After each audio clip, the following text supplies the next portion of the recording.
नमस्कार दोस्तों, आप देख रहे हैं कैप्टन ताऊ रिएक्शन।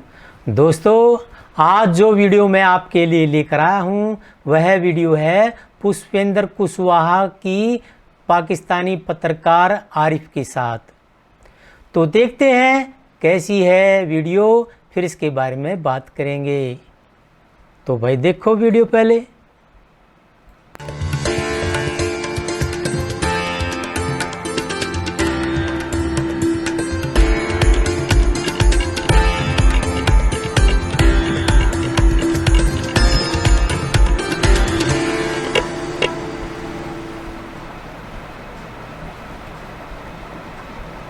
अजीज दोस्तों, अस्सलाम वालेकुम, नमस्ते, सत श्री अकाल, गुड आफ्टरनून। प्रोग्राम आरिफ की भाषा में न्यू दिल्ली टाइम्स और हमारा हिंद की तरफ से आप सबका स्वागत है। इंटरव्यू तो मैं लेता रहता हूं और अमूमन इस नीयत से लेता हूं कि लोगों को कुछ चीज़ें बतानी होती हैं, लेकिन आज के इंटरव्यू का मुझे इसलिए इंतज़ार था कि मुझे अपने आप को कुछ चीज़ें सीखनी थी और मुझे कुछ चीज़ें पूछनी थी, जिसके लिए मैं एक लंबे अरसे से वेट कर रहा था कि मैं पुष्पेंद्र जी के सामने बैठूं। नमस्कार Pushpendra ji and welcome to, thank you for giving us time. मेरे लिए ऑनर की बात है कि आपने मुझे अपने साथ बातचीत के लिए चुना और आपसे बातचीत करने में एक नई किस्म की रोशनी मिलती है और एक ओरिजिनल ज़बान से ओरिजिनल हिंदुस्तान की आप जो है पहचान कराते हैं। और आप जब बोलते हैं तो लगता है कि आप दिल से बोल रहे हैं और आपको किसी को कुछ नहीं करना है, किसी को सामने पॉलिटिकली करेक्ट नहीं होना है। तो आप जब भी बात करते हैं, I really love you and I respect you Arif भाई, एंड कीप डूइंग। पूरा हिंदुस्तान में बहुत सारे लोग आपके साथ हैं।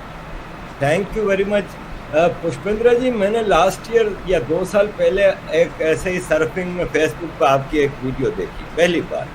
उसमें आप इस्लाम, कुरान, तौरात और उनके हवालों से चीज़ें बात कर रहे थे। मैंने कहा ये साहब कौन है जो मुसलमान नहीं भी हैं लेकिन हमसे ज़्यादा इस्लाम जानते हैं और जो बातें कर रहे हैं सीधे दिल पे। फिर मैंने आपके बारे में रिसर्च की और मैं सिर्फ लफाजी नहीं कर रहा, believe me, I want to learn a lot from you. और इसीलिए मैं आपको फिर रेगुलरली मैं आपका एक फॉलोअर हूँ और वॉच करता हूँ। पुष्पेंद्र जी किसी परिचय के मोहताज नहीं। पुष्पेंद्र जी को हर बच्चा, जवान, बूढ़ा सब जानते हैं। ये तो दिलों में बसते हैं हमारे। वाह पुष्पेंद्र जी, आपका क्या कहना? मेरा आपसे पहला सवाल है कि मेरी मुसलमान दोस्तों से अक्सर बहस होती है और मैं उनसे ये बहस होती है मेरी कि सबसे पुराना रिलीजन दुनिया में कौन सा है। मैं उनको साबित करने की कोशिश करता हूँ कि सनातन धर्म जो है उससे पुराना कोई रिलीजन के आसार मिलते नहीं है। तो वो कहते हैं कि नहीं जी, हमारा कुरान कहता है कि इंसान जो पहला पैदा हुआ था वो हज़रत आदम थे और वो मुसलमान थे और इंसान की शुरुआत वहाँ से हुई है। जबकि हम दुनिया में जो देखते हैं तो तौरात और हज़रत मूसा से पीछे के कोई आसार नज़र नहीं आते, खाली किताबों में नज़र आते हैं। तो अब्राहमिक रिलीजन है, उनको हम देखते हैं कि उन्होंने डिराइव भी ज़्यादातर चीज़ें सनातन धर्म से की हैं, जैसे कि इसमें पूजा होती है, जन्नत जन्नम का कॉन्सेप्ट है, पाप पुण्य का कॉन्सेप्ट है, ये सब सनातन धर्म में है, लेकिन ये चीज़ें डिराइव की गई हैं अब्राहमिक रिलीजन में। आप इस बारे में क्या कहेंगे कि सनातन धर्म कितना पुराना है और यह अब्राहमिक रिलीजन है, क्या उनकी ओरिजिन में सनातन धर्म से चीज़ें डिराइव की गई हैं? देखिए आरिफ भाई, मेरा इसमें मानना यह है कि धर्म और मजहब में फर्क है। सनातन को हम जो मानते हैं और जो हम अगर सनातन की सही बात कहें तो जो 5 तत्व हैं, जो 5 एलिमेंट हैं जिससे हमारे पूरा जिस्म बना है, जिससे ये कायनात बनी हुई है, हम उसको लास्ट मानते हैं। और सनातन में कोई पूजा का कंसेप्ट, कोई मंदिर का कंसेप्ट कभी नहीं था। जैसे जैसे जैसे इस कायनात के अंदर पेड़ हैं, नदियां हैं, पहाड़ हैं, हवा है, आसमान है, सनातन में 5 तत्व हैं, 5 एलिमेंट हैं: आकाश, वायु, जल, अग्नि और पृथ्वी। अब ये मिलके कायनात बनी है। अब अगर इसमें से कुछ भी आप माइनस कर दें तो आप ये समझे कि कायनात हिल जाएगी। तो हम ये मानते हैं कि जो कायनात के हिस्से में पेड़ है, पर्यावरण है, सूरज है, हम भी वही हैं, हम उसके हिस्से हैं, हम सिर्फ चल फिर रहे हैं। लिहाजा हमारे सनातन में या जो भी सनातन को मानते हैं उसमें आप देखिए कि सूरज की पूजा है, यानी सूरज के प्रति थैंक करना है सुबह उठ करके। तो जो हमारे कहा जाता है सुबह उठ करके आप सूरज को की तरफ आप थैंक्स करें, और ये सारा साइंटिफिक है। इसका किसी किताब से, किसी कोई पैगंबर से कोई लेना देना नहीं है। ये आप यूँ मानिए कि क्योंकि हमारे यहाँ साइंस को साइंस की भाषा में या साइंस की ज़बान में आगे कन्वे नहीं कर पाए। तो अक्सर होता यही कि जैसे बच्चे को आप कितना भी कहिए कि दूध पी लो, तो आप उसको डराते हैं भौंभो आ जाएगा। आप आग से कितना भी डराते हैं लेकिन वो आग में हाथ दे देता है, उसको पता ही नहीं होता आग क्या है, लेकिन आप आग को कोई नाम दे देते हैं और आप उसको एक सिंबॉलिक तरीके से डराते हैं, सिंबॉलिक तरीके से उसको नजदीक ले जाने की बात करते हैं। तो इसी तरीके से हम जब ये कहते हैं कि गंगा माँ, हम जब ये कहते हैं गंगा की पूजा करनी चाहिए, तो ये पूजा बेसिकली उस गंगा तक साइंटिफिकली उस आदमी को पहुंचाने का एक जरिया है, उसको फेथ से जोड़ते हैं। और हम गंगा की पूजा इसलिए नहीं करते कि जितनी भी नदियां हैं, किसी का सरस्वती नाम है, किसी का जमुना नाम है, और हमने उसको माँ का दर्जा दिया हुआ है। हम ये मानते हैं कि जो माँ आपको 9 महीने पेट में रख करके पैदा जब करती है, वो दुनिया की सबसे पवित्र होती है, उसका मुकाम दुनिया में सबसे ऊपर माना जाता है। और जितनी माँ पवित्र है उतनी ही तुम्हें गंगा माँ को पवित्र रखना है, क्योंकि वो जीवन देती है, बगैर पानी के जीवन नहीं। इसलिए हमने हर चीज को सिंबॉलिकली उसको पूजने की बात की। हमारे यहाँ पर्यावरण की बात होती है। हम जब सुबह सुबह उठते हैं, जो सनातन में है, सुबह चारपाई से उठने से पहले हम धरती को हाथ लगा करके अपने दिल पे लगते हैं, यानी उसको भी अब प्रणाम करते हैं, फिर पैर रखते हैं। आपने गंगा में देखा होगा कि जितने भी लोग जाते हैं पूजा करने, पहले गंगा के थोड़े पानी को लेकर के अपने ऊपर छिमकते हैं, उसके बाद पैर डालते हैं। डायरेक्ट गंगा में पैर नहीं डाल सकते आप। ये आप उस गंगा जो आपको पानी दे रहा है, क्योंकि पैर हमेशा आदमी का गंदा होता है चलने की वजह से, और हाथ हमेशा साफ होता है क्योंकि वो उसके मुंह पे लगता है, हाथ पे लगता है। तो गंगा का पानी पहले छिमकते हैं, फिर हम गंगा में पैर डालते हैं। सूरज क्या है? सूरज एनर्जी देता है। तो हम सुबह सुबह, लोगों को नहीं पता कि ये कहा गया कि सुबह सुबह एक लोटा जो है पानी का, उसको आप पानी से डालिए और सूरज की तरफ देखिए। तो जब आप सूरज की तरफ देख करके लोटे से पानी चढ़ाते हैं, तो सूरज से जो किरणें निकलती हैं और वो पानी से जब टकराती हैं और आपकी आंख में जाती हैं, तो अल्ट्रावायलेट रेज जो है वो आपकी आंखों को, रोशनी को, आपकी आंखें साफ कर देती है। उसका टाइम है कि सुबह सुबह जब प्योर सूरज निकले और सुबह सुबह जब पर्यावरण, जो तमाम पेड़ पौधे हैं, उनके अंदर high intensity of oxygen production होता है सुबह। इसलिए हमारे यहाँ पीपल की पूजा बताई गई। तो पीपल की पूजा, अब क्योंकि हमारे यहाँ सिंबल को लोग ज्यादा फॉलो करने लगे, उसके पीछे की थ्योरी को लोग भूल गए। तो पीपल का पेड़ इसलिए पूजा जाता है कि पीपल का एक ऐसा पेड़ है जो 24 आवर ऑक्सीजन देता है। अब हमारे ऋषि मुनियों को या हमारे पूर्वजों को नहीं पता था कि इसे ऑक्सीजन कहा जाएगा। तो ये ऑक्सीजन तो अब अंग्रेजों ने 4 दिन पहले लिख के बताया ना कि ये ऑक्सीजन है। तो हमारे यहाँ तो पहले से पूजा हो रही है पीपल की। तो जैसे तुलसी को हमारे यहाँ कहा गया कि इसको पूजो, क्योंकि तुलसी भी साइंटिफिक पौधा है, उससे कई बीमारियों का फायदा होता है। आप खांसी जुकाम होता है, तो कुछ कुछ चीजों को सिंबॉलिकली जोड़ दिया गया हमारे यहाँ। इसीलिए हमारे यहाँ अग्नि को पवित्र माना कि जब आग के अंदर आप जब कोई चीज करते हैं, तो जैसे कभी कभी कहते हैं ना कि भाई आप किसी चीज को सैनिटाइज कर लें, तो अगर आप आग में किसी चीज को गर्म कर लें, फिर वो सैनिटाइज हो जाती है, उसकी इम्प्योरिटी समाप्त हो जाती है। तो हम आग की पूजा करते हैं, और इसीलिए आग को इतना पवित्र और इतना मुकद्दस माना गया है कि जो शादी हिंदुओं में होती है उसमें आग के घेरे लिए जाते हैं। तो these are basically part of Sanatan. अब बीच में बहुत सालों के बाद ये फिर मंदिरों की परंपरा शुरू हुई, और जो मंदिर हम देखते हैं हजारों साल पुराने, वो मंदिर भी बेसिकली उस वक्त के राजाओं के पास बैंक और आरबीआई नहीं था।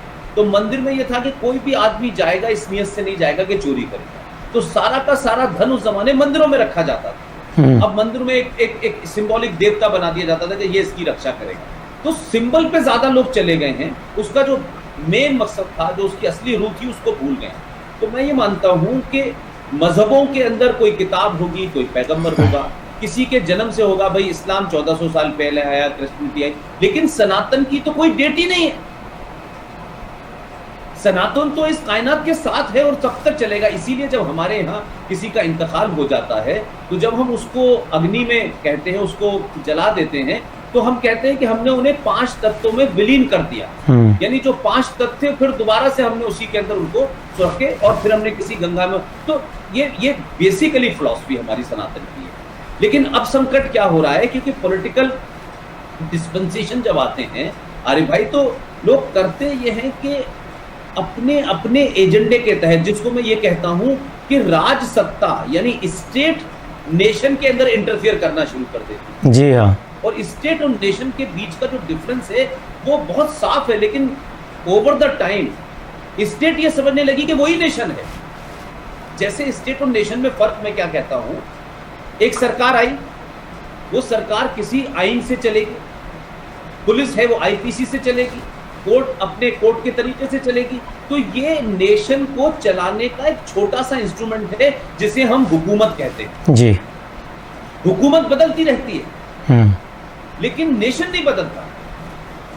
जैसे भारत राष्ट्र की ये आस्था है, उसका ये यकीन है, उसका ये अकीदा है कि हम जब कोई प्रोग्राम शुरू होता है तो हमारे यहाँ सरस्वती वंदना गाई जाती है, कोई फंक्शन शुरू होता है तो हम दीप को जलाते हैं। ये स्टेट नहीं कह रहा हमसे कि आपको दीप जलाना है, सरस्वती वंदना गाना है, ये स्टेट नहीं कह रहा हमसे। तो स्टेट तो कायदे कानून से चलती है, जो किताब है, लेकिन राष्ट्र जो है, जो नेशन है, वो अपने हजारों साल की परंपराओं से, आस्थाओं से, संस्कृति से चलती है, जो एक लंबे समय के बाद इवॉल्व करती है। वो एक दिन में इवॉल्व नहीं करती, वो हजारों साल की प्रैक्टिस के बाद इवॉल्व होता है। तब हम ये कहते हैं कि ये भाई हमारे संस्कार हैं कि मेहमान घर पे आएगा तो उसको कुछ मीठा खिला करके उसको वेलकम करना है, चाहे वो गुड़ी हो। जी। अब ये किसी किताब में नहीं लिखा हुआ।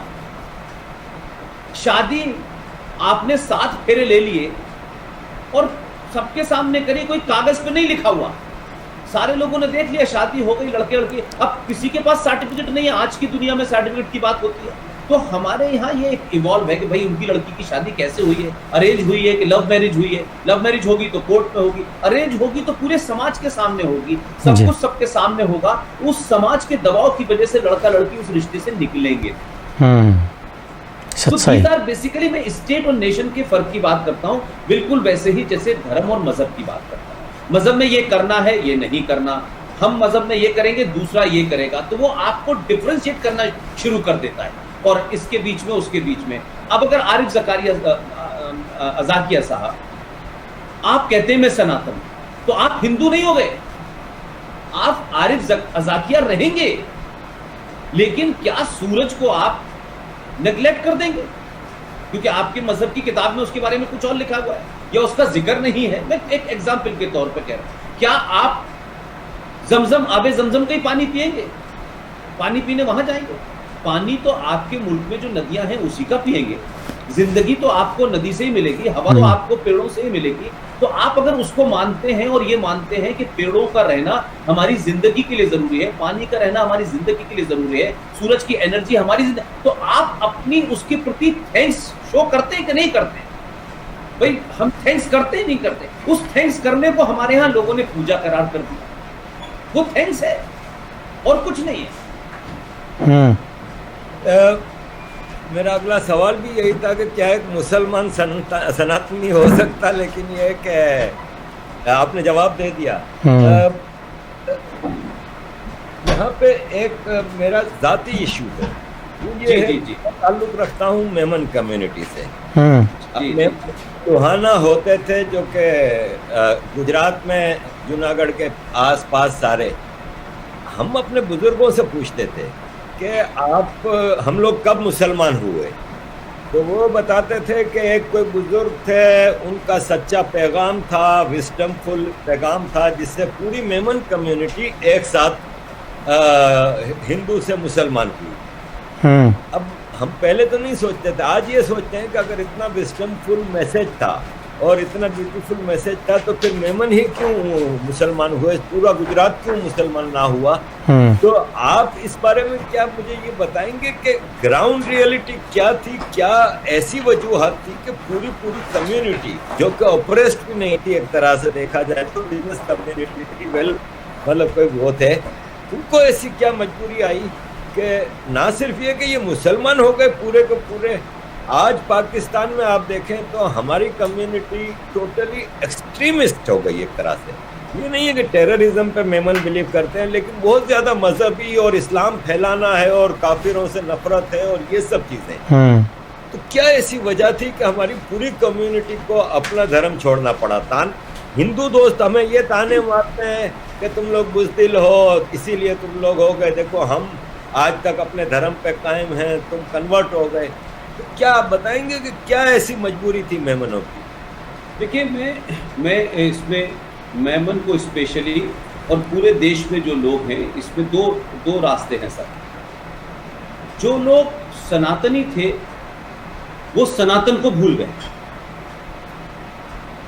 और सनातन के उलट काम करने लगे, और उस सनातन धर्म के जो हिंदू कहते हैं अपने आप को, उन हिंदुओं के अंदर भी एक ऐसी ताकत इमर्ज कर गई जिसमें जो पावरफुल था उसने वीकर को एक दूसरी जाति में बांट दिया। और आप ये ऐसे मान लीजिए कि जब किसी फेथ के अंदर वीकनेसेस आने लगती हैं तो उसके अंदर बीमारी पैदा होने लगती है। और जो सनातनी या हिंदू, मैं कहूँगा सनातनी तो मैं नहीं मानता, तो ये जो हिंदुओं में जो बीमारियां पैदा होने लगी, अलग अलग मठ बनने लगे, अलग अलग मंदिरों के ठेकेदार होने लगे, उनका जो मंदिर में पुजारी है वही सबसे ज़्यादा अक्लमंद है, जो नीचे सफाई का काम करता है वो उनसे कमतर है।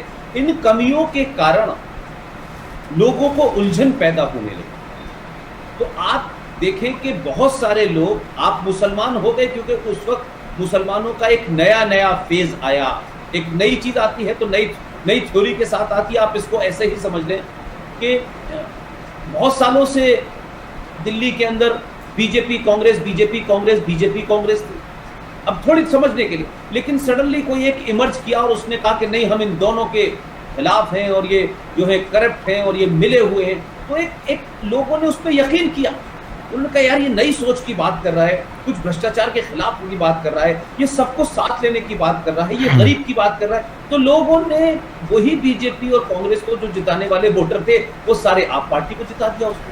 तो एंड ऑफ द, मैं इसको इस तरह समझाना चाहता हूँ कि जब विकृतियां आती हैं, जब वीकनेसेस आती हैं, जब खामियां पैदा होने लगती हैं और लोग उन खामियों से नहीं लड़ते तो वो नई रोशनी तलाशने की कोशिश करते। तो उस वक्त जब इस्लाम आ रहा था तो उसमें लोगों ने कहा यार इसमें तो बड़ा अच्छा है यार, इसमें कहीं कोई अमीर गरीब नहीं है, इसमें करोड़ों रुपए का संस्कार नहीं करने, सब चीज़ें बड़ी आसान सी लगी, क्योंकि हमारे यहाँ बहुत सारी चीज़ों को लेकर के बहुत उसको टफ बना दिया गया, बहुत मुश्किल बना दिया गया। जैसे आज भी मैं अपने लेक्चर्स में कहता हूँ कि हिंदुइज्म के अंदर मंदिर में किसी की पूजा करना अपने आप में एक जंग हो जाती है।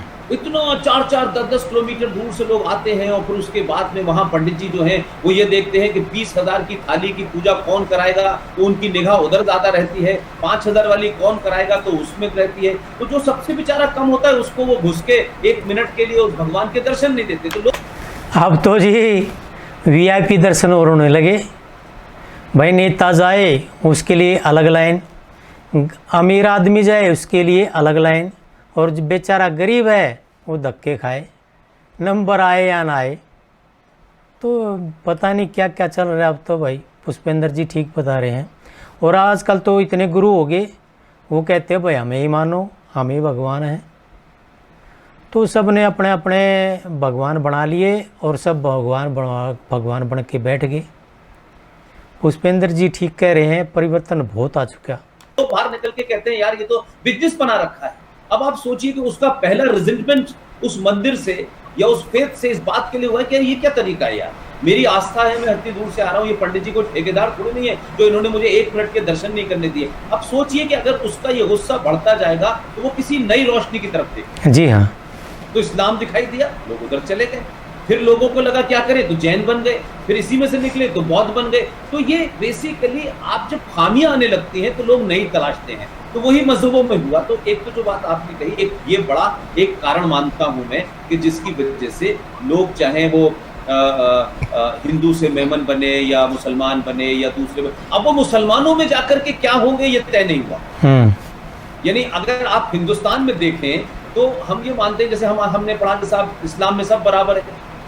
हम प्रेमचंद की कहानी पढ़ते पढ़ते बड़े हो गए, तो उस प्रेमचंद की कहानी आपने भी पढ़ी होगी, ईदगाह, और उस ईदगाह कहानी के अंदर बहुत खूबसूरत, प्रेमचंद एक बहुत बड़े राइटर हुए हिंदुस्तान के, और उन्होंने कहा कि इस ईदगाह कहानी के अंदर एक बच्चा छोटा था हामिद नाम का, वो जब वहाँ गया ईद पे खिलौने लेने, तो उसने खिलौने नहीं लिए, और उसने बचपन में देखा कि उसकी दादी हाथ से चूल्हे से रोटी बनाती है, उसका हाथ जल जाता है, तो उसने चिमटा लिया।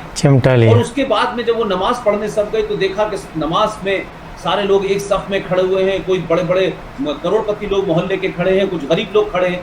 तो उसके ऊपर प्रेमचंद ने बहुत स्ट्रॉन्ग सटायर किया और कहा कि ये इस्लाम की खूबसूरती है कि एकदम बिजली की लड़ी की तरह सारे लोग खड़े होते हैं, और जैसे बिजली घुसती है वैसी सजदे में चले जाते हैं। फिर वो आगे ये कहते हैं कि ये कैसा इस्लाम है कि मस्जिद के अंदर तो राजा और रंग एक साथ खड़े हैं, और मस्जिद से निकलते हैं ये बड़ों का बाजार है, ये छोटों का बाजार है, ये गरीब का बाजार है, तो वो फिर वहीं पड़ गए। तो एक तो ये रहा, और दूसरा ये रहा कि जो आप जानते हैं कि बहुत सारा कन्वर्जन हुआ, तलवार के जोर पे हुआ, और आज हमारे देश में लालच के तौर पे होता है, खजाने के तौर पे होता है। आज हमारे यहाँ क्रिश्चियनिटी जो है इट्स स्लो पॉइजन। वो लोगों को छोटी छोटी चीजें दे करके, छोटा छोटा उनको साइंस से झूठ बोल करके क्लोरोक्विन की टैबलेट नहीं देंगे और कहेंगे साहब देखिए इससे बुखार उतर जाएगा, तुम्हारे जीते चाहते। तो ये एक तरीके से हर दौर में हो रहा है, हर दौर में होगा। लेकिन मेरा दूसरा सवाल ये है कि अब तो पुष्पेंद्र जी जो क्रिश्चियन को बढ़ावा दे रहे हैं वो तो पता नहीं क्या क्या दिखा देते हैं भाई, पानी दे देते हैं उससे आराम हो जाएगा, और एक बच्चा मर गया, ओ देखो थोड़ा उसको हिलाएंगे इधर उधर कराएंगे और ज़िंदा हो गया। भाई ऐसे ज़िंदा हो जाते तो पता नहीं कितने आदमियों को ज़िंदा कर देते ये, और थोड़ा बहुत लालच दे के कि तुम्हें भाई नौकरी लगवा देंगे, तुम्हारा घर बनवा देंगे, इस तरह से उनको बहका लेते हैं और उनका धर्म परिवर्तन करा लेते हैं। ये लालच तो है। मुझे नहीं पता, मैं इसको बहुत निष्पक्षता से कहना चाहता हूं, न्यूट्रल होकर, कि मुझे नहीं लगा कि आज तक किसी ने कोशिश की हो कि वो उसका एजेंडा ये हो कि वो इस्लामाबाद में जाके रहेगा और वहां के मुसलमानों को मुझे हिंदू बनाना। वो ये कहता है आप जो हैं वही रहिए, आप अपने अल्लाह के वफादार भी रहें और आप प्रॉफिट साहब के भी वफादार रहें, तो भी हमें कोई गुंजाइश नहीं है। लेकिन सवाल ये है कि आप जब ये कहते हैं मुसलमान, तो मुसलमान का तो मतलब होता है जिसका मुसल्लत ईमान हो, कंप्लीट ईमान हो। तो मुसलमान का मुसल्लत ईमान कहाँ है मुझे बताएं। मुसलमान पहले ये तय कर लें कि जो मुसलमान मोहम्मद साहब के न हुए, उनकी बेटी के न हुए, उनके दामाद के न हुए, वो पुष्पेंद्र कुमार के और लाला राम के और श्याम के कैसे हो जाए। तो सवाल यह है कि जो कन्वर्जन की बात आप कह रहे हैं, मैं मानता हूं कि हिंदुओं में बहुत सारी बीमारियां आई और आज तक हैं। यही वजह है कि पूरी दुनिया को आपने ज्ञान दिया, सिफर दिया, ये दिया, वो दिया। और एक छोटी सी बात कि आज हमारे यहाँ सोलर एक्लिप्स और मून एक्लिप्स होते हैं हमारे यहाँ। अब ये आरिफ भाई हिंदुस्तान के किसी गांव में चले जाए, 6 रुपए का एक कैलेंडर आता है और उस गांव में दादी नानी के दौर से चल रहा है, और कैलेंडर देखेंगे तो ऐसा बेकार सा हो चुका होगा, लेकिन वो ये बता देंगे कि आज से 2 साल के बाद फला वक्त पे ये सोलर एक्लिप्स पड़ेगा। हाँ, सूर्य ग्रहण होगा। लेकिन 1948 में नासा नाम की एक दुकान खुली, वो नासा हमें बता रहा है कि सोलर एक्लिप्स। अरे भाई हम 1000 साल नहीं 5000 साल से जानते हैं कि कुंभ क्यों होता है। हाँ। और कुंभ कब पड़ता है, क्यों नहाना चाहिए।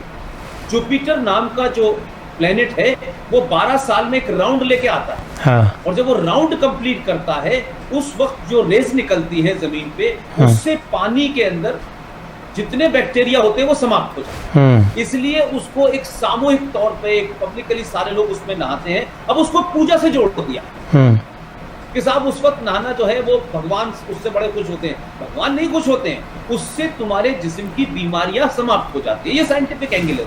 तो हर चीज के अंदर उन साइंटिफिक एंगल्स को पीछे चले गए और हमने उस तत्व को नहीं पकड़ा, उस मर्म को नहीं पकड़ा जिसके अंदर असल बात छुपी थी। तो ये जो कन्वर्जन की बात है, मैं ये मानता हूं। अब देखिए ना कि हिंदुइज्म में कितने सेक्ट हैं, कितने सब जगह बढ़ गए, ये सारे सब इसी से निकल के गए हैं। लेकिन मेरा कहना यह है कि जो मुसलमान बने उनके सामने क्या सवाल हुआ। अब मैं छोटी सी बात आपसे कहूं, एक अच्छा खासा हिंदू कन्वर्ट हो गया, अब उसने पूछा मैं हिंदू हो गया।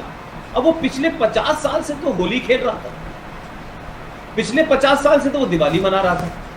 तो मुसलमानों ने क्या किया, हिंदुस्तान की बात कर रहा हूं मैं, उन्होंने कहा देखो ऐसा है, तुम्हें पटाखे उठा के चलाने का शौक है ना, तुम कर लो, शब रात को कर लेना, तुम्हारा शौक शब रात पे पूरा हो जाएगा। बाकी तुम्हारा नाम ओम प्रकाश था, कन्वर्ट करके हमने नूर इलाही कर दिया। तुम पहले भगवान दास थे और हमने गुलाम नबी कर दिया तुम्हारा नाम। बाकी कुछ नहीं है, तुम नमाज पढ़ो जो तुम्हारा। तो आपने एडजस्टमेंट किया। तो आज क्या है, अजलाफ और अशराफ। आज भारत में क्या है, अगर मुसलमान सब बराबर हैं तो फिर अंसारी, फिर सैयद, फिर पठान, फिर ये क्यों है?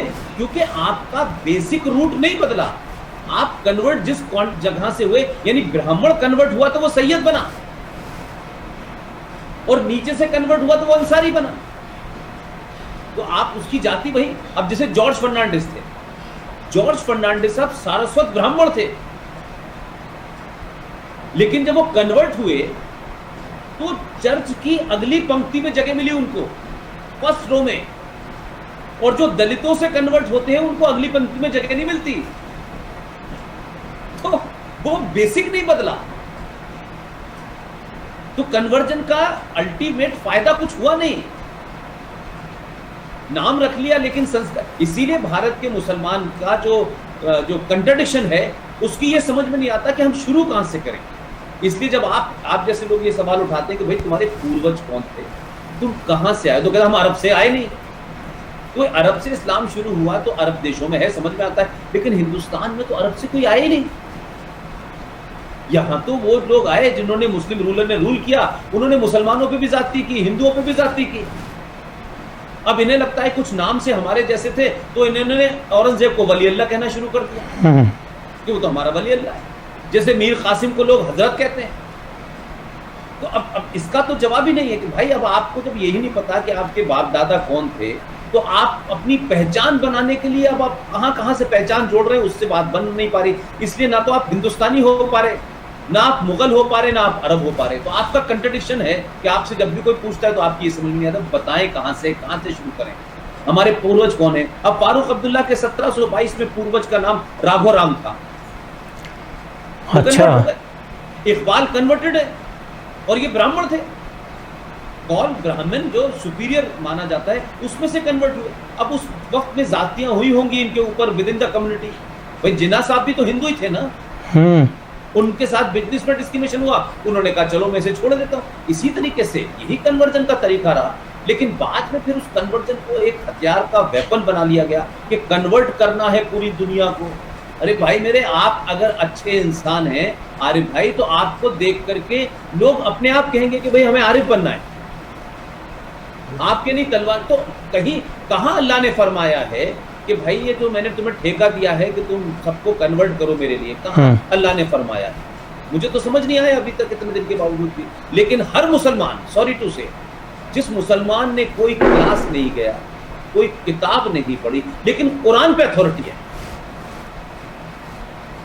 और वो एक है जो टाई लगा के छोटे भाई की पैंट बड़े भाई का कुर्ता पहन के घूमते हैं, वो अंग्रेजी में कहते हैं, हर बात का हल बताते हैं कि ये 4 खलीफा बैठे थे, वो खलीफाओं के नाम मैंने नहीं सुने, उन्होंने कहा है कि भाई देखिए इसका हल ये, उनके पास हर मर्ज की दवाएं, हकीम लुकमान है वो और घूम रहे पूरी दुनिया में। और उन्हें मुसलमान क्रिटिसाइज नहीं करते कि भाई किस जोकर को हमने अपना हीरो मान रखा है कि हिंदुओं को टच नहीं करना है, हिंदुओं के त्योहार पे उनको ग्रीट नहीं करना। ये मुझे समझ नहीं आता कौन सा इस्लाम चला रहा है, लेकिन ये धड़ल्ले से बिक रहा है और इसमें लोगों की दुकानें चल रही हैं। जी पुष्पेंद्र जी, मैं मार्च के महीने में जिनीवा गया था, तो सिंह सरंग साहब हैं गिलगित बल्तिस्तान से, वो आए थे। तो ये कहते हैं अरे भाई आप सेक्युलर हैं, तो मैंने कहा कि हाँ सेक्युलर हूँ। तो उन्होंने कहा कि आप मुसलमान हैं, मैंने कहा हाँ मुसलमान हूँ। बोले आप दोनों हो नहीं सकते, मैंने कहा क्यों? तो उन्होंने कहा कि आप बिलीव करते हैं क्या खाली मुसलमान जन्नत में जाएगा? मैंने कहा मैं बिलीव करता नहीं हूँ, लेकिन ये तो बहरहाल इस्लाम में ये है। तो कहता है जब आप मुसलमान हैं तो आप ये बिलीव करते हैं, और अगर आप ये बिलीव करते हैं तो ये रेसिज्म है, ये फैशिज्म है, तो आप कैसे सेक्युलर हो सकते हैं? अच्छा, मेरे लिए तो वो सोच के लिए एक रास्ता छोड़ के चले गए। मैं जब भी किसी नॉन मुस्लिम या खास तौर पर किसी एथेइस्ट को बहस करता हूँ तो वो डायरेक्ट मुझे कहता है कि इस्लाम इज फैशिज्म। क्यों? ये वाहिद मजहब है क्रिश्चियनिटी और इस्लाम और ये अब्राहमिक रिलीजन, जो इधर ही से फैसला कर लेते हैं कि आपने अल्लाह पे बिलीव किया है, इसलिए आप दुनिया में जितने गुनाह करना है करो, जो करना है करो, ला इलाहा इल्लल्लाह मोहम्मद रसूलुल्लाह पढ़ के मरोगे, सीधा जन्नत में जाओगे।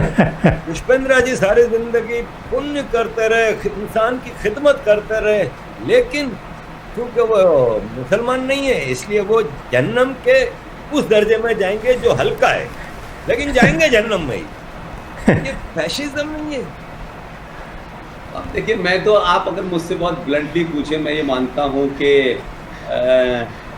ये जितने भी रिलीजन हैं ये दुकानें हैं। अब दुकान पे सामान बेचना है तो बेची जा रही है, फिर उस दुकान के टुकड़े हो रहे हैं। ये शिया हैं, ये अहले हदीस हैं, ये देवबंदी हैं, ये बरेलवी हैं। अब उन्होंने दुकानें बना ली। यहाँ बरेलवी कहते हैं कि नहीं मज़ार होगी, तो वही उन्होंने अपनी अलग दुकान बरेलवियों ने चला रखी है। वो कहते हैं नहीं नहीं मज़ार नहीं होगी, अल्लाह और अल्लाह के बंदे के बीच में सीधा रास्ता होगा। वो कहते हैं नहीं, कोई दूसरा आ ही नहीं सकता, तो उन्होंने देवबंद बना रखा है। अब उनको लगा कि देवबंद बना करके कुछ बात नहीं बनी, तो उन्होंने कहा नहीं नहीं अभी तो हमें इसमें तबलीगी जमात बनानी है। वो उससे भी 4 कदम आके चले गए। तो अगर थोड़ी देर के लिए मैं ये कह भी दूँ कि एक दुनिया ऐसी आप तसव्वुर करें जिसमें कोई हो ना सिर्फ मुसलमान, जिसमें कोई दूसरा हो ना, मैं ये कह रहा हूँ सिर्फ अल्लाह की जो किताब है उसके मानने वाले। अरे भाई यकीन मानिएगा एक नहीं बचने वाला। जितना खून खराबा उसमें होगा कहीं नहीं होगा। ठीक है। तो मैं कहता हूँ कि मतलब आप सोचिए कि भाई 57 मुल्कों में तो कोई आरएसएस बीजेपी का आदमी नहीं है। नहीं। 11 साल ईरान इराक किस बात के लिए लड़ रहे थे? हाँ बताओ। प्रॉफिट मोहम्मद के नवासों को अल्लाह अकबर पहला कलमा पढ़ पढ़ के गला किसने काटा? राम प्रसाद ने, श्याम प्रसाद ने, साहबियों ने। मैं वही कर रहा हूँ। और कलमा और फिर उनकी बेटी फातिमा बीवी को किसने घर में आग लगाई? हाँ। तो आप एक पॉलिटिकल पूरे उसको मजहब का नाम देंगे तो आपको उसको जस्टिफाई करना मुश्किल होगा।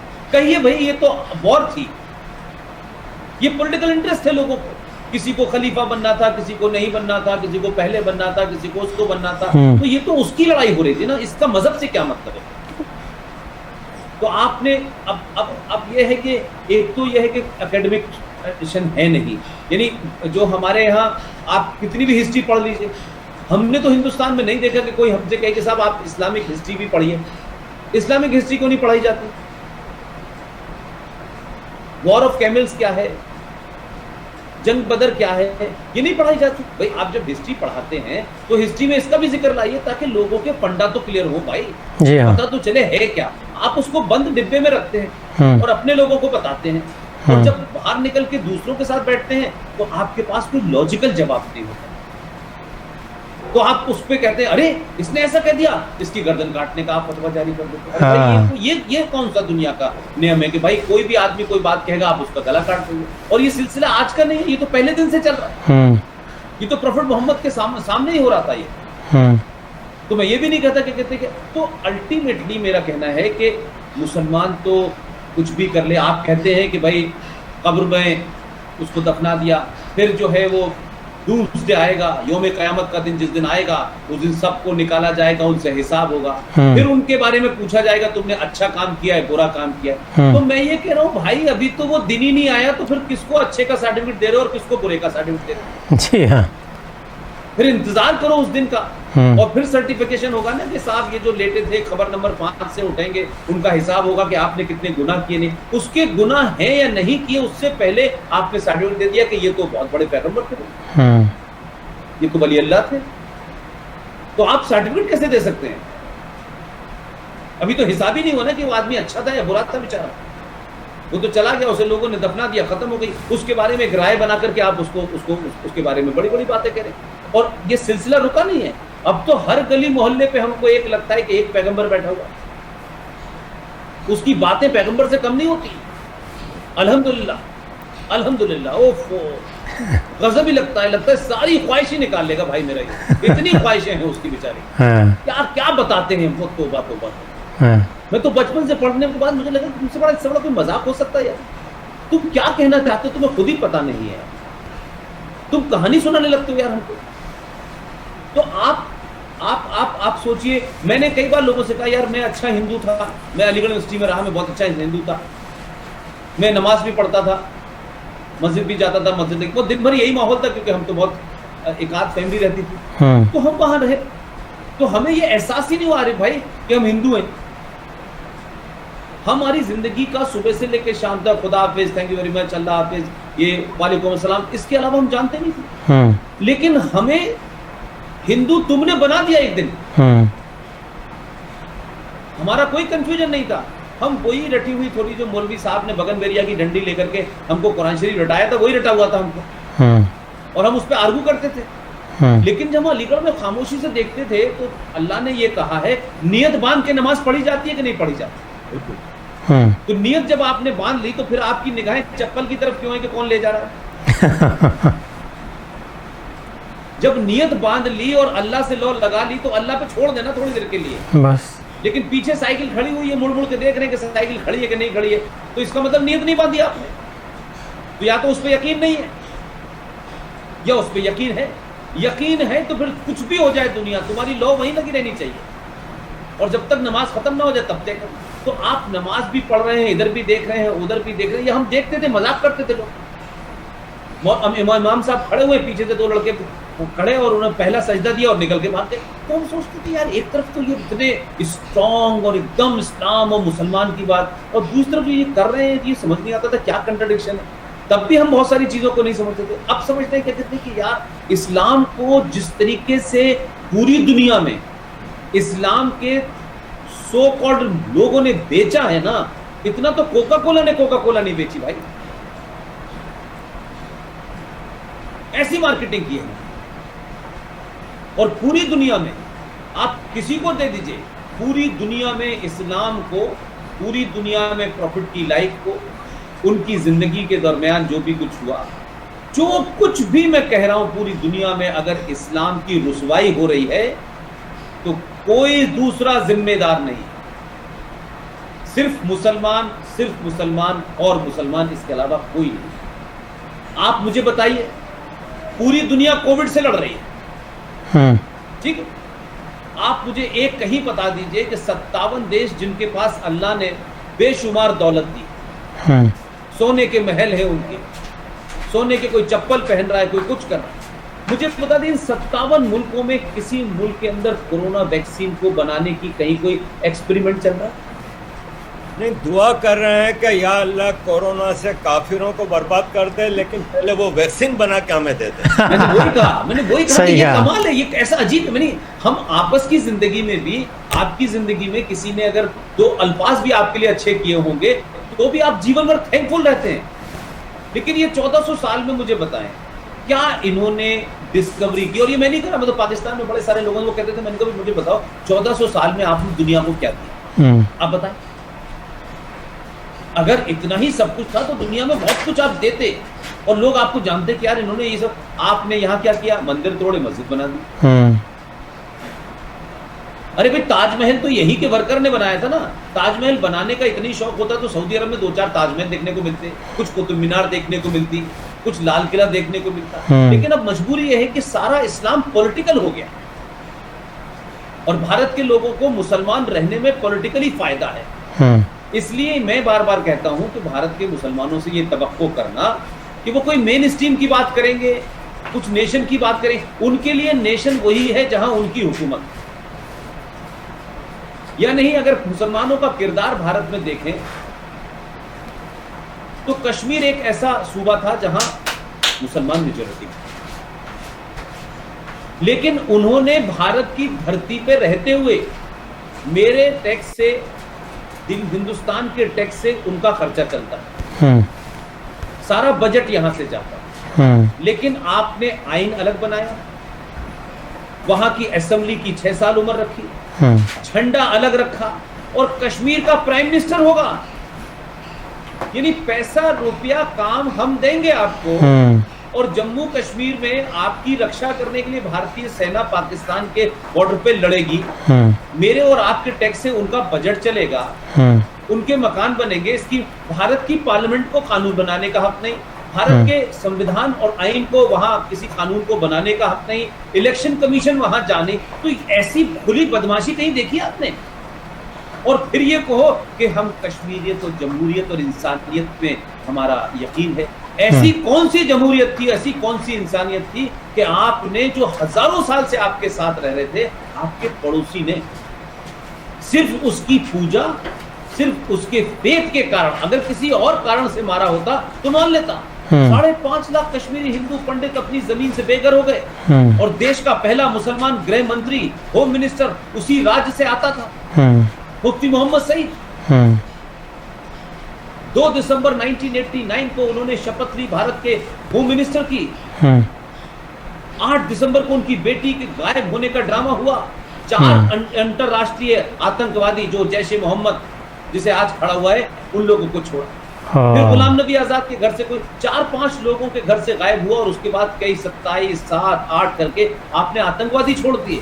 और जस्ट सोचिए, 2 दिसंबर 1989 और 19 जनवरी 1990, 40 या 45 दिन के अंदर दुनिया में मैंने कहीं नहीं देखा कि लोग अपने ही मुल्क के अंदर मुहाजिर हो गए हों। आपने कोई खबर देखी, कोई अखबार देखा, कोई यूएनओ में मातम मनाया गया? और ये जो सेकुलर मुसलमान है इस देश के अंदर, जो कहते हैं हम भाई भाई हैं, ये गंगा जमुना तहजीब, ये भाईचारा, तो ये भाईचारा वही को नजर आता है जहां 5% मुसलमान होते हैं, और जहां 5% से चले जाते हैं वहां हिंदू चारा हो जाता है, ये भाई हो जाता है। तो अगर इन बातों को कहें तो बुरा क्यों लगता है? आपको तो नजीर पेश करनी चाहिए थी कि आजाद हिंदुस्तान में कश्मीर एक मुस्लिम डोमिनेटेड स्टेट है। देखिए, हम मुसलमान होने के बावजूद भी हमारे यहाँ ये सेकुलरिज्म, हमारे यहाँ हिंदुओं को ऐसे रखा जाए। तो आपने तो कुछ उल्टे ही कर दिया। हम उस हिंदू को कैसे यकीन दिलाएं कि ये हिंदुस्तान का मुसलमान गद्दार नहीं है? हमने हिंदुस्तान के अंदर एक जलसा नहीं देखा, हमने एक जुलूस नहीं देखा, और हिंदुस्तान के अंदर फलस्तीन का कोई गोली चल जाए, इजराइल की गोली से मर जाए, तो यहाँ सड़कों पे मातम हो जाता, सब जला देते हैं सब आप चीजों। डर देखिए, पॉलिटिकल इस्तेमाल देखिए आपने इस्लाम का कैसे किया कि भारत की हुकूमत ने, अरे भाई 25 साल तक इजराइल से संबंध रखे, लेकिन पब्लिक नहीं किए। किसी प्राइम मिनिस्टर की हिम्मत नहीं हुई इजराइल जाने की, क्योंकि यहाँ की जो कॉन्स्टिट्यूंसी है उसे ये था कि हम इजराइल के खिलाफ है, वो शैतान है, और आपको सिर्फ फलस्तीन की बात करनी होगी। इतना इनका, आप कह सकते हैं कि गुंडागर्दी थी भारत की पॉलिटिक्स में। अरे भारत मुल्क में आप रहते हैं, भारत के संबंध, भारत के ताल्लुकात इजराइल के साथ हो, अरब के साथ हो, मिस्र के साथ हो, ये मुल्क तय करेगा कि कोई कम्युनिटी तय करेगी? बंगाल में कह दें नहीं साहब बांग्लादेश के साथ हमारे संबंध होने चाहिए, तो फिर तमिलनाडु में लोग कहते हैं कि नहीं श्रीलंका, अरे भाई ये तो भारत की फॉरेन पॉलिसी तय करेगी ना। लेकिन इस देश के लोगों ने 25 साल तक, अब क्यों वो नहीं हो रहा है? अब वो कह रहे हैं जो मुल्क के हक में है, और मुल्क के हक में जब मैं करता हूं तो कोई 30 करोड़ मुसलमानों को माइनस नहीं करता हूं मैं। हवा, पानी, रोटी पानी जो भी कुछ सब ले रहे हैं उसमें आपका भी शेयर है, इन सड़कों पे आप भी चल रहे हैं, इस देश में आप भी कंट्रीब्यूट कर रहे हैं। लेकिन भाई ये कैसे हो सकता है कि जैसे ही नेशन की बात आती है तो आप कहते हैं no, Islam doesn't believe in nation. हमारे यहाँ तो नेशनहुड का कंसेप्ट ही नहीं है, हमारे यहाँ तो उम्मा का कंसेप्ट है। तो बेचारे इमरान खान रो रहे हैं कि उम्मा भाग गई उनके हाथ से, अब उम्मा उनका साथ नहीं दे रही।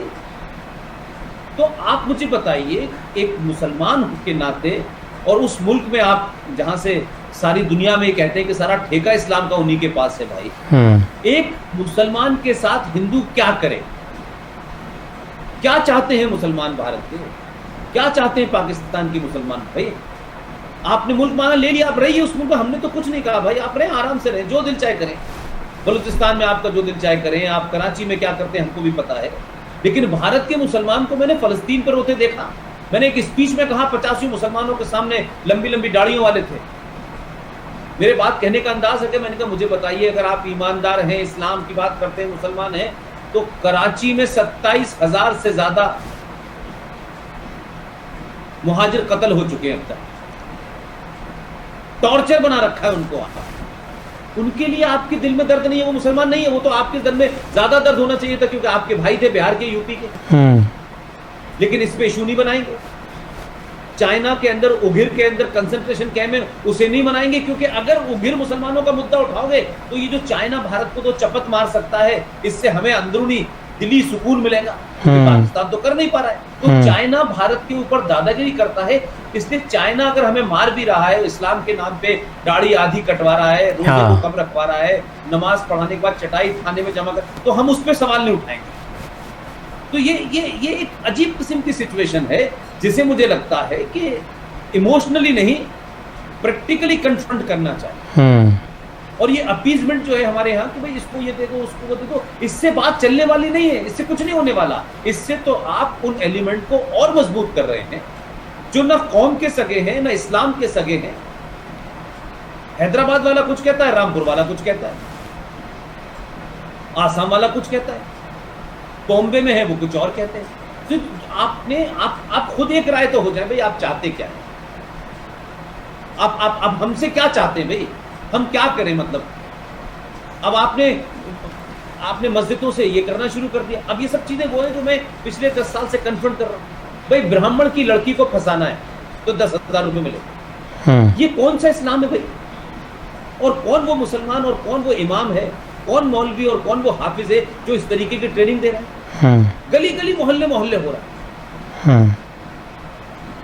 काफिर का कत्ल वाजिब है, शिया का कत्ल वाजिब है, अहमदिया का कत्ल वाजिब है। भाई ये कहां से आया कहानी?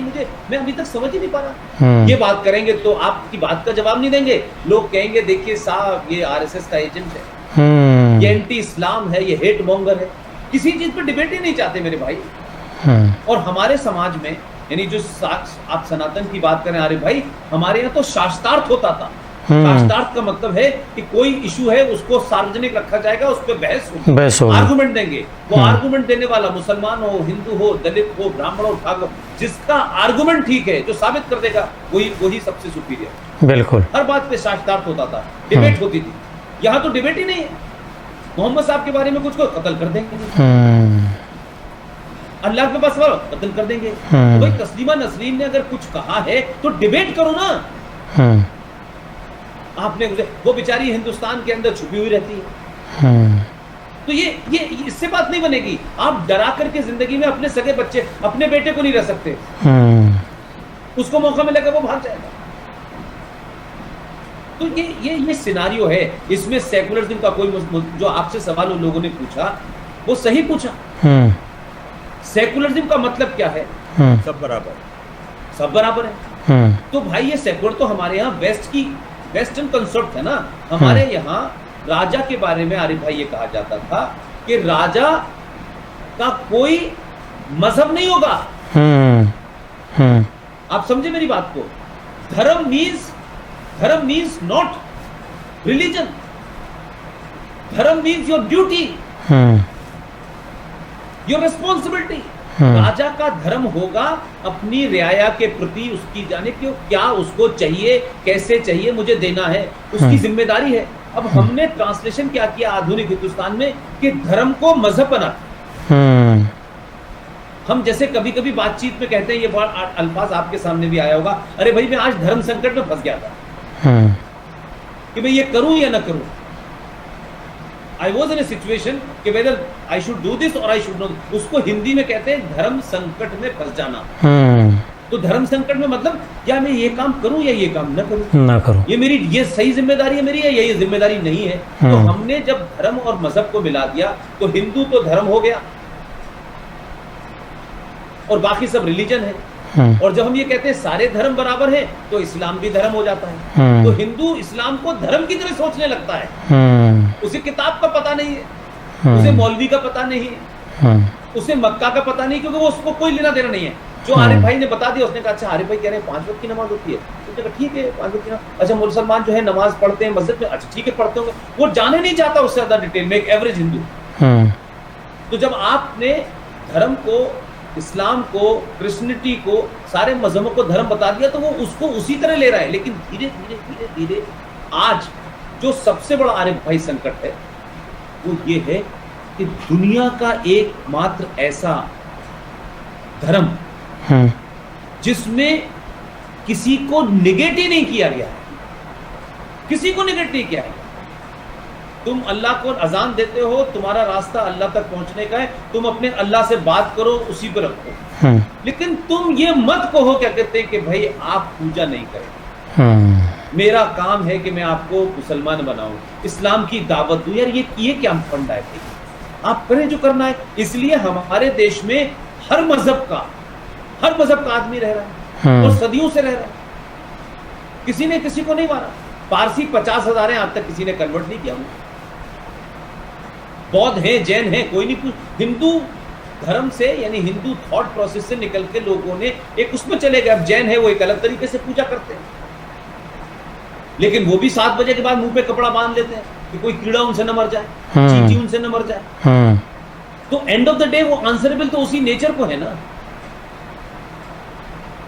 अब हमारे यहाँ देखिए चीजें कैसे चेंज हुई। हमारे दौर में भी बलि चढ़ाई जाती थी, जो आपके यहाँ कुर्बानी जिसे आपको, तो उससे लोग ये कहते हैं कि देखिए साहब हमारे यहाँ तो कहते हैं और हिंदुओं के यहाँ भी तो कुर्बानी होती है। हमारे यहाँ जो बलि दी जाती थी, ओवर द टाइम जब लोगों को ये एहसास होने लगा कि ये गलत है, दिस इज नॉट गुड, ये किसी ने शुरू की होगी अपने एजेंडे के लिए, तो अब आप लोगों को नहीं बात पता।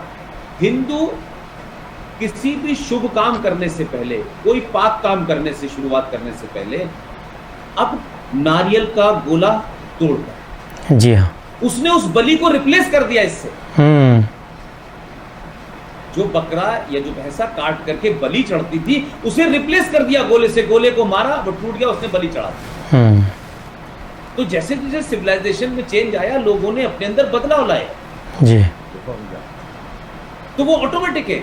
लेकिन आप बताएं कि हमने नहीं सुना कि कोई इस्लाम के बारे में कोई रिफॉर्म की बात भी सोच सकता है। तो मतलब ओवर द टाइम चीजें बदल जाती है ना, तो हमने वो स्पेस ही खत्म कर दी। अब हम उस कैसे हम एड्रेस करें, कहां से एड्रेस करें? मोदी जिस दिन से आया है, एक कहने के लिए कह रहा हूं, एक जितनी स्कीमें चल रही है भारत में, जितनी स्कीमें चल रही है उसमें 35% मुसलमानों के लिए रिजर्व है। फ्री गैस बटेगी तो 35%, फ्री मकान दिए जा रहे तो 35%, लेकिन तब भी 3,900 बड़े हिंदू मुस्लिम दंगे जिसमें सियासी लोग इन्वॉल्व थे, वो अल्ट्रा सेकुलर पार्टी कांग्रेस के जमाने में हुए, लेकिन तब भी कांग्रेस सेकुलर है। और इनके जमाने में 2002 हुआ, 1140 लोग मारे गए, 450 हिंदू पुलिस की गोली से मारा गया, 700 के आसपास मुसलमान मारे गए, लेकिन फिर भी आदमी कम न गए। तो हम पॉलिटिकली इस्तेमाल जब मजहब को करेंगे और उसकी आड़ लेंगे तो वो देर तक नहीं चलेगा। इसलिए एक अच्छा हिंदू कितना भी अच्छा हो जाए, उसे भाई आप अपने यहाँ जगह नहीं देंगे कि भाई थोड़ी सी जगह हमें भी जन्नत में दे दें, हम भी हीरो से मिल लें।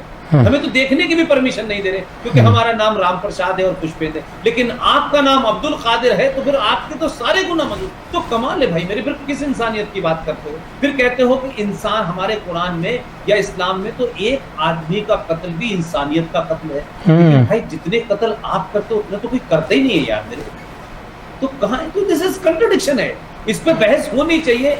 आप जैसे लोग अगर आरिफ भाई इस पे बोलेंगे। तो हो सकता है कि जो मैंने कहा ना कि जब किसी की दुकान टूटती है, जब किसी का थॉट टूटता है, वो बना बनाया महल टूटता है ना, तो वो सबसे पहले उन लोगों को निशाना बनाता है जिसकी वजह से समाज में उसके खिलाफ माहौल बन रहा है। तो आप और हम जैसे लोग टारगेट पे हमेशा रहेंगे, हमेशा टारगेट पे रहेंगे, क्योंकि आप उनकी बनी बनाई दुकान में एक नई बात कहना चाहते हैं कि अरे भाई ये तो नई दुकान खोलने वाला है, इसको हटाओ, इसको मारो, तो वो आपके खिलाफ एक नया फतवा जारी करते हैं। तो हमारी और आपकी लड़ाई उस मामले में बहुत सख्त है, बहुत तकलीफ है जी। आपने बिल्कुल सही फरमाया। ये जो मौलवी का जो हिपोक्रेसी है, जो मौलवी की मुनाफकत है, पूरा दिन मस्जिद में और मदरसे में बैठ के लेक्चर देता है कि अल्लाह हर वक्त देख रहा है, शेरक के करीब है, अंकिर यहाँ बैठ के सब लिख रहे हैं, लेकिन उसी मस्जिद में बैठ के वो बच्चे के साथ ज्यादती कर रहा हो। तो उसका अपने इतना है कि अल्लाह देख रहा है। अगर उसको यकीन होता कि अल्लाह देख रहा है, ऐसा तो काम करता है, मस्जिद में ना करता। वो खुद उस बात पे बिलीव नहीं करता कि अल्लाह शेरक के करीब है। अगर जिस तरह बताया गया है कुरान में, अगर मुझे यकीन है कि अल्लाह यहाँ बैठा है, तो मैं कैसे इतना गुनाह का काम कर सकता हूँ जी। आगे मैं आपसे ये सवाल करना चाहूंगा कि ये संतानी धर्म जो, या जो आप कह लें कि हम सनातन को भारत में आप इस वक्त देखें, 6 साल से आम भारतीय बड़ी उम्मीदें लगा के बैठा है बीजेपी के हुकूमत से, क्योंकि अब उनको रियलाइज हो रहा है कि कई चीज़ें माजी में ब्लंडर हुए हैं। जैसे कि एजुकेशन सिस्टम है, उसमें टोटल इग्नोर किया गया है जो यहाँ के इंडिजिनियस योद्धाज हैं या जिन्होंने इस धरती के लिए कुर्बानी दी, लेकिन हीरो बना के पेश किया जाता है मुसलमान इन्वेडर्स को। एक तरफ हम अपनी किताबों में लिखते हैं कि अंग्रेज यहाँ पे इन्वेडर था, और अंग्रेज का जो भी वाइसराय होता था वो अपना पीरियड करके वापस चला जाता था, अंग्रेज ही। लेकिन हम कहते हैं कि मुगल तो हिंदुस्तानी थे, क्योंकि वो यहाँ पैदा हुए थे, तो इन्वेडर। हम आज तक मुगल की शान में कसीदे पढ़ते हैं, अपने बच्चों को भी उनके बारे में पढ़ाते हैं। शिवाजी महाराज हुए, या इवन अशोक का पीरियड हुआ, मौर्य एम्पायर ले लें, दूसरी इतनी बड़ी बड़ी एम्पायर्स हैं, या इन ए वे मॉडर्न जो हैं पृथ्वीराज चौहान ले लें, जिन्होंने मुसलमानों से मुकाबला किया था, या राणा प्रताप हैं, उनके बारे में आज का हिंदुस्तानी नहीं जानता इतना। अब 2 सवाल हैं इस ज़मन में। एक तो ये कि अब तक 6 साल में क्या तब्दीली आई है। तब्दीली ये आई है कि लास्ट वीक मुझे किसी ने भेजा कि प्राइमरी स्कूल की एक टेक्स्ट बुक में मलाला यूसुफजई को एज ए योद्धा, एज एन इंस्पायरेशन दिखाया गया है। 5000 साल की तारीख में हिंदुस्तान में कोई इनको लड़की नहीं मिली जिसको वो, तो आज भी ये चीज़ हो रही है। तो 2 सवाल ये हैं कि एक तो ये कि अब तक ये क्यों होता रहा। इतनी पढ़ी लिखी कौम, इतनी समझदार कौम जो कि सदियों से दुनिया को गाइडेंस दे रही है, वो एक सिस्टम के अपने ही कुछ लोगों के, जैसे आपने कहा अपीजमेंट का सिलसिला चलता रहा। एक प्राइम मिनिस्टर पंडित है लेकिन शेरवानी में घूमता रहा सिर्फ इसलिए कि वो उसको खुश करना था मुसलमानों को। आज आप देखते हैं कि ये तब्दीली आसानी से आ जाएगी, या वरना एक ऐसा हंगामा खड़ा होगा अगर आपने बेसिक सिलेबस को तब्दील करने की कोशिश की, क्योंकि ज़रूरी तो है तब्दीली लानी। अरे भाई, इसमें मेरा कहना यह है कि कभी कभी होता यह है कि झूठ उस लेवल पे पहुंच जाता है कि आप उसको अगर बारे में बात करें तो वो झूठ को मानने वालों की इतनी बड़ी गिनती होती है कि आप डर जाते हैं कि यार ये सारे लोग जो हैं ये सारे के सारे मेरे पीछे पड़ जाएंगे। और ये एक सिलसिला रहा, और इसमें जो 5 एजुकेशन मिनिस्टर हिंदुस्तान में रहे, पहले 1947 से लेकर 1958 तक मौलाना आज़ाद रहे, जिनका कोई हिंदुस्तान की ज़मीन से कोई वाबस्तगी नहीं थी, उनका कोई लेना देना था, वो मक्का में पैदा हुए, वो यहाँ आए, वो बने। फिर उसके बाद में फखरुद्दीन अली अहमद साहब बने, फिर उसमें NC छागला साहब बने, फिर हुमायूं कबीर साहब बने, और एक और साहब जिस यूनिवर्सिटी से मैं आता हूँ वहां से वो बने, उनका नाम था प्रोफेसर नूरुल हसन। इन्होंने, नूरुल हसन साहब ने जो कमेटियां बनाई उसमें इरफान हबीब, उसमें रोमिला थापर, उन्होंने लोग ही वो रखे क्योंकि ये ही हिमसेल्फ इज लेफ्टिस्ट। अब उन लोगों ने क्या किया कि किताबों में शुरू से और ख़ासतौर से 69 में जब madam Indira Gandhi was in political trouble में थी तो कम्युनिस्टों ने इनकी मदद की। तो इन्होंने एक ही चीज मांगी इंदिरा गांधी से कि आप हुकूमत चलाएं, हमें पूरी हम आपको ताकत देते हैं, लेकिन आप इंस्टीट्यूशन और एजुकेशन हमें दे दीजिए। तो ये सारी किताबों का जो जहर भरा गया है ये वहां से शुरू हुआ है। इसलिए आप जिनको भी हीरो मानते हैं, चाहे अब शिवाजी को इरफान हबीब अपनी किताब में माउंटेन रेड कहता है, एक पहाड़ी चूहा। जिस शिवाजी ने औरंगजेब की ताकत को रोक के रखा इतने लंबे समय तक, उसको पहाड़ी चूहा कहा गया। अब ग्लोरीफाई ये हुआ कि आप देखिए कि इसी बीच में हिंदुस्तान में अगर कोई फिल्म बननी चाहिए थी तो भाई मुगल तो काफी पहले चले गए थे, फिर उसके बाद अंग्रेज आ गए, पुर्तगाली आ गए, तो अंग्रेजों के दौर की कोई फिल्म बनती तो समझ आता। लेकिन एक लॉबी थी जिसने अंग्रेजों के दौर की कोई बड़ी फिल्म नहीं बनाई, एक मुगले आजम क्रिएट की। जी हाँ। और मुगले आजम बनी। अब उस मुगले आजम से किसको ग्लोरीफाई आपने किया? क्या एजेंडा था आपका? पुष्पेंद्र जी, आपका बहुत बहुत धन्यवाद इतनी अच्छी अच्छी बातें बताने के लिए। आप सचमुच में महान व्यक्ति हैं। हर युवा दिल की धड़कन है आप। बहुत अच्छी बातें बताते हैं। और आरिफ भाई, आप भी बहुत अच्छे इंसान हैं। दोस्तों, इस वीडियो पर ज़्यादा टिप्पणी करने की ज़रूरत नहीं, क्योंकि पुष्पेंद्र भाई जी ने इतनी अच्छी अच्छी बातें बताई हैं, सबकी समझ में आ जाती हैं भाई। तो दोस्तों, आपको अगर ये वीडियो अच्छी लगी और आप इसका दूसरा भाग देखना चाहते हैं तो कमेंट करके ज़रूर बताएं, हम इसका दूसरा भाग लाएंगे। तो दोस्तों, मिलते हैं किसी और एक अन्य वीडियो में। तब तक के लिए मेरा सबको नमस्कार।